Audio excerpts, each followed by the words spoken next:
pero gusto niya, itigil na yung trabaho mo kasi nga, magdandan. At isa pang pwede niya sabihin, wala na siyang pansweldo. Ulag na yung kakayanan ng parokya para magsweldo. So, pwede rin po yung dahilan. Pero, ang sasabihin mo naman, kung ganun, may karapatan po kami sa separation pay. Yan. Sa batas, ikaw ay pwedeng makatanggap ng 13 days per year of service. Di ba? Magkano ang per day mo? Per day. Times the years of service. Okay? So, yan po. Ang 30 pinakamababa, days, 13 days. Hindi, buo, Ang di ba? pwede pong 1 month. i-negotiate nyo, Hindi, inaano ni Ate Nida ha? Pati si Nancy. 1 month po. 1 month. 15 to 1 month. Oo, 15 to 1 month. Kapag 15 medyo to 1 generous si Monsignor, na naging friendly yung discussion nyo, pwede nyo nga sabihin sa kanya na, Monsi, mahirap maghanap ng trabaho, may maumpisahan man lang ako. Pwede nyo, baka maawa si Monsi, hanggang mga dalawang buwan, kayang ibigay siguro, no? 2 months per year of service. Yan.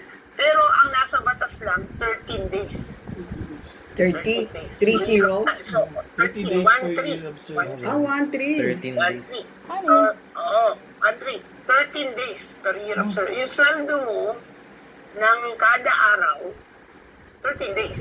Times Ito ang 13. sweldo mo, magkano po ba ang sweldo ng minimum nyo? Minimum po ba kayo? Hindi po, 18,810 kami for 26 days. More than 700 po ano? yan. Kasi, Paano pong computation opo, nun? tama. More than minimum po yan kasi 645 Opo. po yung ano eh. Hindi, paano po ang computation nun? 195 na pala. Ang computation po, yung kung 700 per day kayo, times 13 days.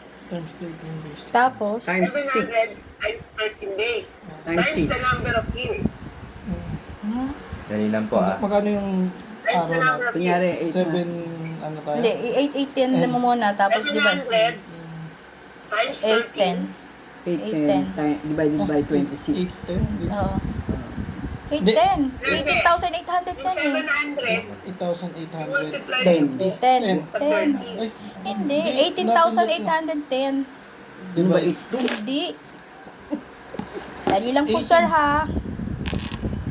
18,810 times Times, hindi, divided by Divided by 26 mo muna. Divided by 26. Ayan ang per day mo. 723 Times 13. Times 13. Times 6. Oh, Times 6. times 6. Yan, tama. Yan, 50, yan, tama, ha? 56,000. Nasa ano lang yan? Nasa 50%. Magkano? 56. po. Yan ang matatanggap, yan po ang matatanggap nyo sa ayon sa batas. Pero pwede nyo pong ihagil kay Monsignor na bakit hindi na baka pwedeng ibigay niya yung buong buwan. Hindi po. Magkano ang sweldo sa isang buwan times the number of years. Oo. Ayaw niya nga po eh, nagagalit sa akin kasi pinapakompute ko nga sana, pinapakiusap ko ng 1 month, hindi daw. Tapos pinakiusap ko, kung ayaw yung Monsi ng buo, baka yung 13 months po ibigay ninyo kasi August na ngayon kung tatanggalin nyo sila. Yes, pwede rin po, retroactive po. Oo, Divided retro. by the number of months, no? Ng 13 months. Halimbawa, ngayon po ay August na, over 13 yun. Oo. So, yun po yung computer niya. Over 13. So, yun po yung mga pwede niyong i-negotiate.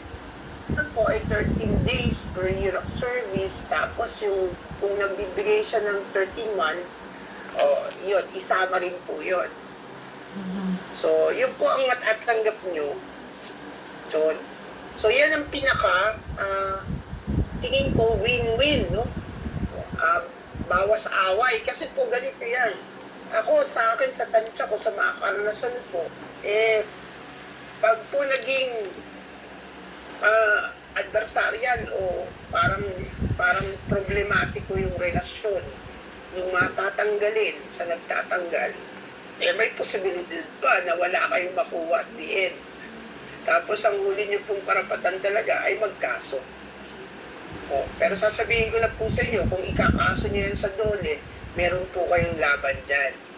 Meron po kayong laban. Pero, yun nga ang sinasabi ko, yan po ay matagal, magastos, maabala.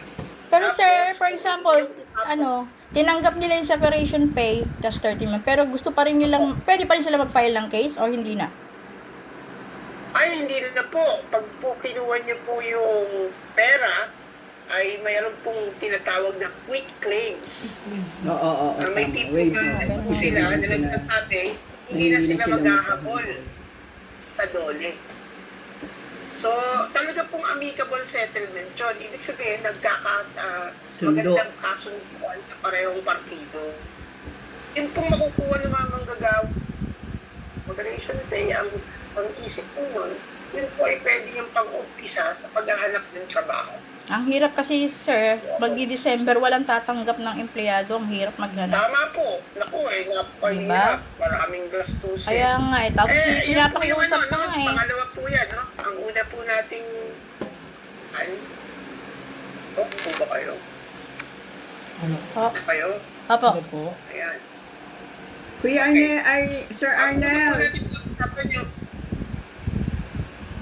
sige po. Sir Arnel, Yung una po may natin question po pinag-usapan ako. kung mag-demand. Oo. May question po ako. Hello. Opo. Kasi po, si Monsignor po is temporary admin lang po. Ngayon po, kasi itong as a temporary admin, may authority ba siya na tanggalin yung mga tao ni Father? Kasi temporary pa lang naman siya. Tama po, tama po. Ang tanong po kasi dyan, kahit temporary siya po ba ay may basbas ng... kasi po, ang sa legal po, obispo po ang legal entity ng parokya. Ibig sabihin, kung didemanda niyo yung parokya, ang mananagot ay yung obispo. Hindi po yung pare. Miski yung pare, hindi siya ang mananagot dyan, yung obispo. So, abogado ng diocese ang haharap po rin sa kaso. Kaya po, si Monsignor Granada, kung siya po ay binigyan ng kapangyarihan as administrator, ay dala niya po ang diocese, dala niya po ang parokya. So, binibigyan po siya ng kapangyarihan doon. Kaya nga po, di ba, napag-usapan na natin yung demandahan, napag-usapan na rin po natin yung amicable settlement ng separation. Yung isa pong pwede pang gawin ay sumulat sa sulatan si Monsignor Ranyada na may mga pirma nyo, parang petisyon, no? A dialogue, na magkipag-dialogo sa kanya, pero bago yung dialogo ay maghanda na kayo ng mga i-offer nyo o mga hiling. So, pwede nyo sabihin doon na kung pwede,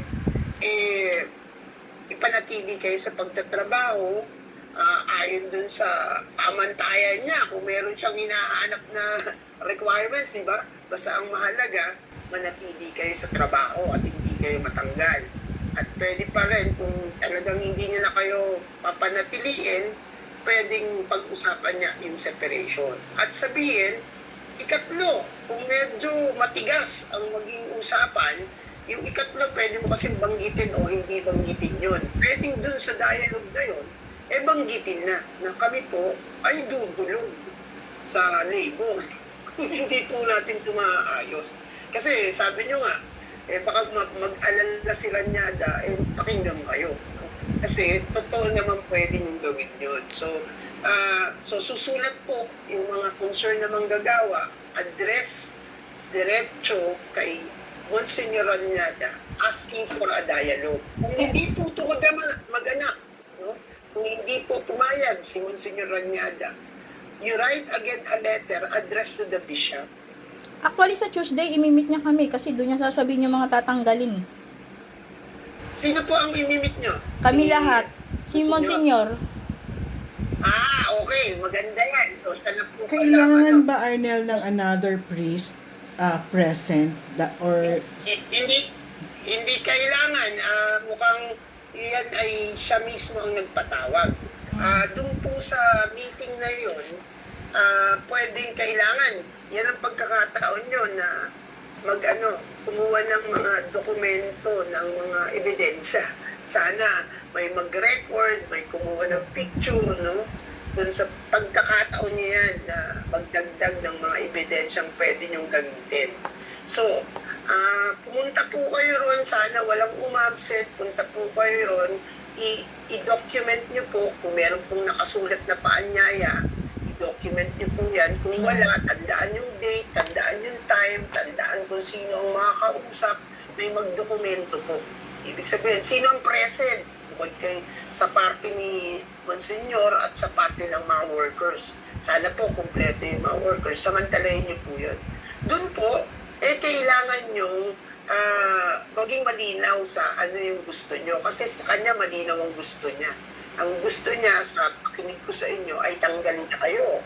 So, kailangan maghain po kayo ng alternatibo. So, ito po yung kahilingan namin, Monsignor. Kaya kailangan kayo mag-usap bago yun. Kailan po ba kayo mag-uusap? At Tuesday. Sa Tuesday. Opo. Ako maganda yan. Ako'y free yan. Pwede mo silang samahan, Nel? Oh, hindi naman. Ayan Hindi yung naman. pinaka-maximum kung sasamahan Okay. ko kayo kasi pwede kong palayasin. Anong ginagawa ko rito? Ito, gano'n. No? Documenter So, lang po, sabi mo Ang pwede lang gawin ay tulungan ko kayo sa preparasyon. Ano ang sasabihin nyo, no? Ito lang, para kung magkita man tayo o hindi, ito lang yung gagawin nyo. Kailangan handa po kayo. Una, kung tatanggalin kayo, kailangan malaman nyo ang dahilan. Ganito po yan, ha? Pag kayo po ay regular na empleyado, ang labor po ay